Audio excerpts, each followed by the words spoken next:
যদি সবাই দেখে যে প্রতিহিংসা চরিতার্থ করার জন্য পদক্ষেপ নেওয়া হচ্ছে,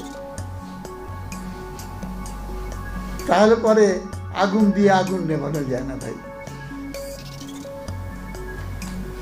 অনেকে আমাকে বলে যে আপনি যুক্তিটা মানলাম না, কাঁটা দিয়ে কাঁটা তো উঠানো যায়, কিন্তু কাঁটা দিয়ে কাঁটা উঠাইতে গেলে যে কাঁটা দিয়ে উঠাবেন ওই কাঁটার একটা অংশ ভেতরে থেকে গেলে কিন্তু সর্বনাশ হয়ে গেল। সুতরাং কোশ্চেনটা যদি আমি আদর্শগত জায়গা থেকে না দেখি, যে আমি পাওয়ার প্রোটেক্ট করার জন্য বা ইনশিওর করার জন্য সন্ত্রাসের আশ্রয় নেব এবং সন্ত্রাসীদেরকে প্রশ্রয় দিব, লালন পালন করব, এইখান থেকে বেরিয়ে এসে ৭ই মার্চের মতো যদি বলতে পারে কেউ যে আমি প্রধানমন্ত্রিত্ব চাই না, আমি মানুষের ভালোবাসা চাই।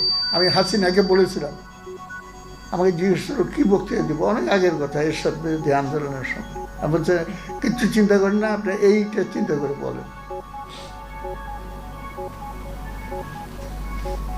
কে করবে এইগুলো কথা? তো সুতরাং প্রতিহিংসা চরিতার্থ করার জন্য না, প্রতিহিংসা এবং সন্ত্রাসের যে উপাদান সেইটাকে নাকচ করে, নেতিকরণ করে, নেগেট করে তার বিপরীত ধরনের আদর্শের ভিত্তিতে একটা সমাজ এবং রাষ্ট্র ব্যবস্থা আমরা চাই।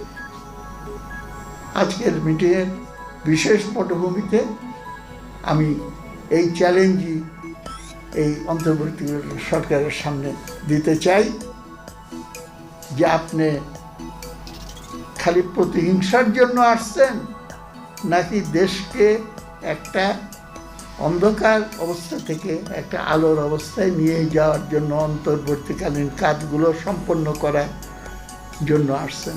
তার অ্যাসিড টেস্ট হবে তো কি হত্যাকাণ্ড বিচারের জন্য কি পদক্ষেপ কতটুকু আপনি গ্রহণ করছেন।